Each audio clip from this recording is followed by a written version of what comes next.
Hey, this is Rich. Welcome back. I just finished my 84th week on taking weight loss drugs. I took this week's shot just a few minutes ago. So far, so awesome.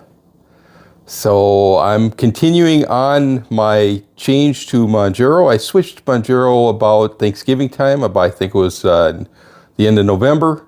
And so I've been on it for several months now, and I've had pretty doggone good success after stalling out on my Wegovy. Although I had really good success on Wegovy in the beginning too.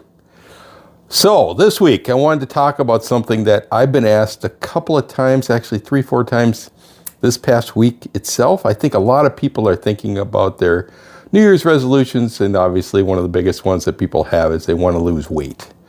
And National Quitters Day was a couple of Fridays ago. It's the second Friday in January where people give up on their New Year's resolution. So now people, I'm sure, are thinking about what else could I do? What is the next step that I could try? Because obviously just doing it on their own didn't quite make it, right? It didn't work. And I keep telling people, first thing I tell people is that this is not about willpower. It isn't.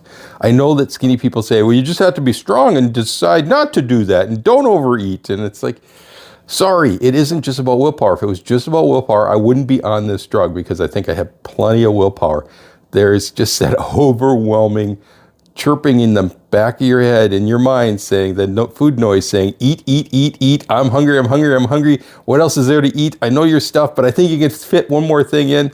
That's just the way it is. And I wish they could change that. But what they have done is, what scientists have done is they've come out with these drugs that help reduce that noise so that I, using my willpower, can make progress against my weight and get myself into a more normal range. That's the goal. So when I'm talking to people who approach me about how is it going, they know that I'm taking the drug. They know that I'm pretty open about it at work even, because I just think that it's not like they can't tell I'm fat, so why not talk about what I'm trying to do about it? And I tried to answer some of their questions, and I'm not a doctor, I'm not a medical person, I'm not giving medical advice, but I try to answer their questions as honestly as I can. They talk about the side effects, and I say I really haven't had any. I've had very little constipation, which taking Miralax or the Costco equivalent of it is what I take.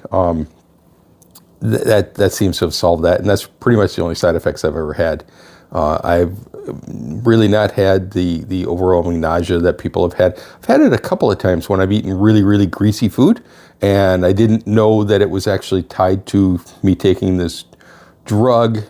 I would think I was on Wegovy at the time, and then I read that it said, if you eat really, really greasy food, you're probably going to have a problem.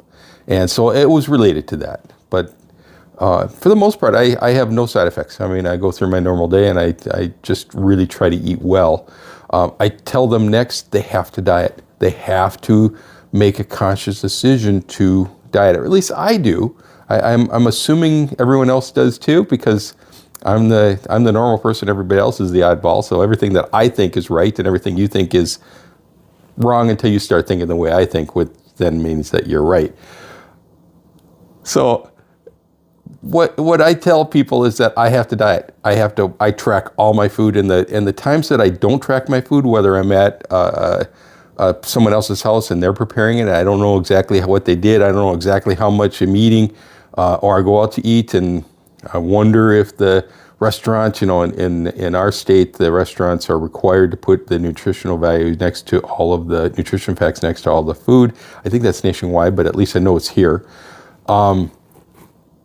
I wonder if they're not underestimating, because it sure looks like a lot more food at the restaurant that I get to eat, and a lot more deliciousness, which I think means sugar and grease and fats, than I get to eat at home for kind of similar meals. So I suspect that their nutrition facts aren't quite right, but I'll go with it because it's to my favor when I'm eating it, not my favor when I'm weighing myself on the scale the next day. But I say I have to diet, and the other thing is I have started a more regular exercise. You know, it's the thing that you did as a kid. You didn't even think about it. You're always moving, always running, always going someplace. Your bicycle was your main mode of transportation.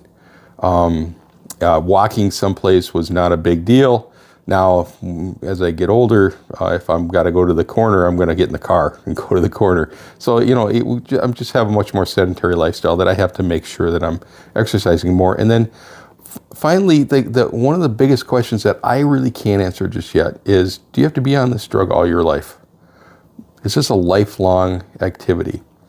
I think the answer is yes, based on my conversations with my medical people, that they're saying that it's a yes, that you're going to be on it. We might change the dosages. We might go down to more of a maintenance microdose, something like that.